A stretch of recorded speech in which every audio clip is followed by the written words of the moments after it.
Hello hello बच्चों, second year में आपका बहुत बहुत स्वागत है। और आप नई कक्षा में आए हैं। इस बार आपको नई विधा से अपनी पढ़ाई करनी है।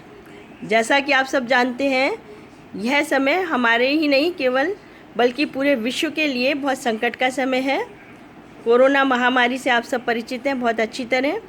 लेकिन इस महामारी के साथ साथ हमारे यूथ को भी अपनी जो एक लाइन है वो बनाए रखनी है, उसको पकड़े रखना है। अपनी जो शिक्षा है उससे हमें विमुख नहीं होना है। तो उसी के क्रम में ये व्यवस्था हमारी की गई है प्रशासन द्वारा, सरकार द्वारा। तो इस साल बच्चों हम लोग केवल ऑनलाइन ही पढ़ पाएंगे। अब चूँकि नई विधा है तो आपके लिए भी है और हम लोगों के भी लिए। हालांकि आप तो यूथ हो, लेकिन चूँकि कई जगह रूरल बैकग्राउंड है, नहीं है सुविधाएं, है ना। तो पर हम सबको मिलके इस व्यवस्था को अपनाना होगा और इस व्यवस्था के तहत हम ऑनलाइन अपनी पढ़ाई करेंगे। सेकंड ईयर द्वितीय वर्ष में मैं आपको इतिहास विषय पढ़ाऊंगी। और इतिहास जैसा कि हमने प्रथम वर्ष में पढ़ा था, इतिहास का जो बैकग्राउंड है, इतिहास क्या होता है, कैसे हम इसके स्रोत जानते हैं, कैसे हम इतिहास की जानकारी जुटाते हैं, ये सब हम अध्ययन कर चुके हैं। तो इस वर्ष जो पहला विषय हम शेयर करना चाहते हैं या जो हम पढ़ेंगे वो है भारतीय सभ्यता एवं संस्कृति का इतिहास। अब बच्चों दो बातें हैं, दो शब्द निकल के आते हैं, सभ्यता और संस्कृति। तो हम सबसे पहले इनके अर्थ जानेंगे कि सभ्यता किसे कहते हैं, संस्कृति किसे कहते हैं। बोलने में जल्दी से हम बोल देते हैं सभ्यता संस्कृति, लेकिन इनमें क्या है, संस्कृति हम किसे मानते हैं और सभ्यता से हमारा अभिप्राय क्या है। तो मैं दोनों चीज़ों के लिए तीन तीन शब्दों में इसको डिफ़ाइन करना चाहूँगी, तुम्हें बताना चाहूँगी। संस्कृति अर्थात सत्यम शिवम सुंदरम की कल्पना हम संस्कृति मानते हैं। अर्थात सत्यम शिवम सुंदरम जितना भी है, जो भी है, वो सब संस्कृति में समाहित है। मोटे शब्दों में अगर हम सभ्यता का अर्थ लें तो रोटी कपड़ा और मकान, यानी कि हमारे जीवन की जो भौतिक आवश्यकताओं की पूर्ति का हम जिनसे करते हैं उन्हें हम सभ्यता में रखेंगे। और जहाँ हम मनुष्य की जो रागात्मक प्रवृत्तियाँ होती है ना, मतलब जो हमारी बेसिक नीड है, उसके अलावा हमें जीने के लिए, हमें आगे बढ़ने के लिए, हमें कुछ नया करने के लिए, हमें सोसाइटी में कुछ अच्छी चीज़ों को बनाए रखने के लिए जो मनुष्य के अंदर ईश्वर द्वारा प्रदत्त रागात्मक प्रवृत्तियाँ हैं, उनको हम संस्कृति में रखते हैं। इसीलिए हम कहते हैं सत्यम शिवम सुंदरम की परिकल्पना संस्कृति है और रोटी कपड़ा और मकान सभ्यता है। तो ये तो चीज़ें हो गई बेसिक, इनका अंतर। अब इसी के अंतर्गत हम देखेंगे कि भाई संस्कृति में हम अपने भारत की संस्कृति को देखेंगे, फिर ये देखेंगे कि संस्कृति की विशेषताएं क्या हैं, फिर इसी में हम देखेंगे कि सभ्यता और संस्कृति में अंतर क्या है। तो इन सारी चीज़ों को हम अपने इस लेक्चर में पढ़ने की कोशिश करेंगे।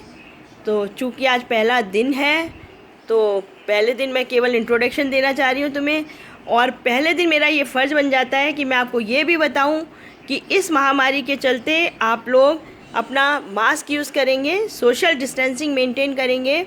इसके साथ साथ आप चूँकि स्टूडेंट हो, यूथ हो, तो आपकी जिम्मेदारी ज़्यादा बन जाती है समाज के प्रति कि आप ज़्यादा से ज़्यादा लोगों में इस चीज़ को रोकने के लिए अपनी जागृति अपने स्तर पे फैलाएं।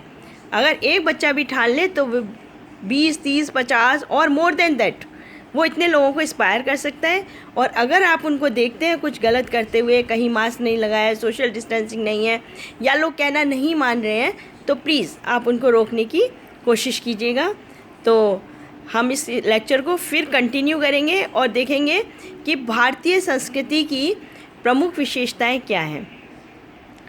अब चूँकि अगर हम क्लास में होते तो ये फीडबैक मैं आपसे लेती कि चलिए एक एक करके बताइए, कुछ तो बताइए कि हम क्या समझते हैं भारतीय संस्कृति में, हमें क्या अच्छा लगता है। पर ये तो ऑनलाइन है, तो यहाँ तो मैं आपको बता रही हूँ कि हमारी संस्कृति की कौन कौन सी प्रमुख विशेषताएं हैं, जिनमें सबसे महत्वपूर्ण जो हम मानते हैं वो है आध्यात्मिकता। भारतीय संस्कृति का वो गुण है जिसकी वजह से हमारी संस्कृति सालों से, हजारों सालों से आज भी अपना अस्तित्व बनाए हुए है।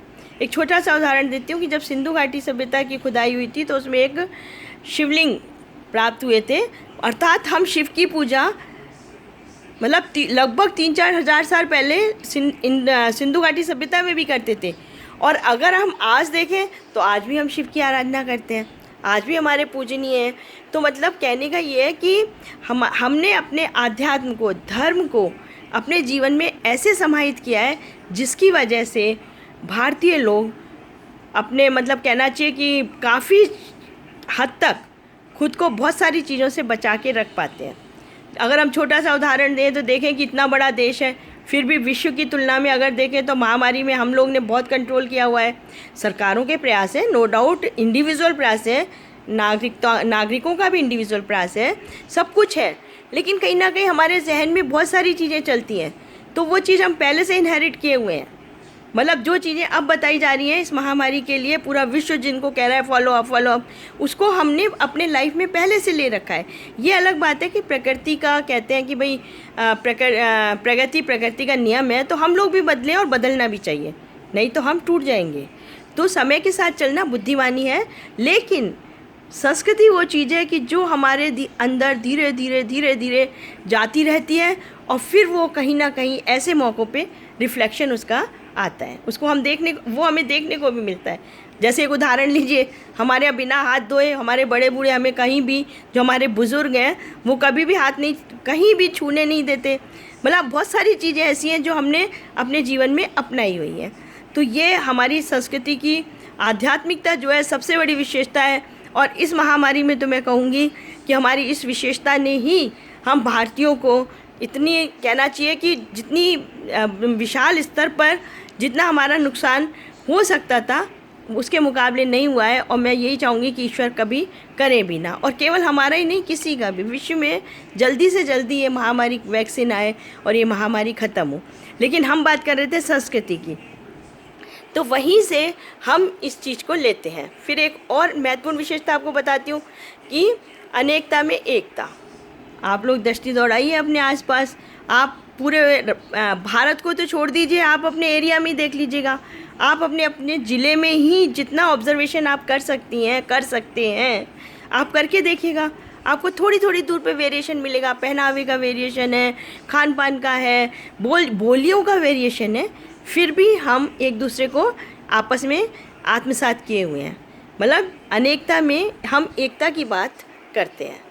तो हमारी संस्कृति की ऐसी सत्य, अहिंसा, प्रेम, तो जितनी वैल्यूज़ हैं वो हमारे यहाँ शुरू से बताई गई हैं कि कहते हैं सत्य को किसी प्रमाण की आवश्यकता नहीं होती। और बच्चों, ये तो मैं भी कहूँगी कि अगर आप सत्य का पालन करते हैं, सच का पालन करते हैं, तो वो आपके चेहरे से रिफ्लेक्ट होता है। वो हमारी संस्कृति हमें सिखाती है कि हमेशा सच बोलो। बचपन से हमें सिखाया जाता है कि सच बोलेंगे, झूठ नहीं बोलेंगे, है ना, दया करेंगे, परोपकार करेंगे। तो कुछ ऐसे गुण हैं हमारी संस्कृति में जिसमें हम एम्पैथी जिसे आजकल हम एम्पैथी कहते हैं। हमारे यहाँ दया, एम्पैथी मतलब अपने आप को उस जगह रख के महसूस करना। किसी की कोई समस्या है तो खुद को वहाँ जाके ये महसूस करना कि अगर मेरे साथ ये घटना हो तो मुझे कैसा लगेगा। तो ये सारी चीज़ें हमारी संस्कृति में हजारों सालों से मौजूद है, जिनको हम आज तक अपने साथ लेते हुए चल रहे हैं।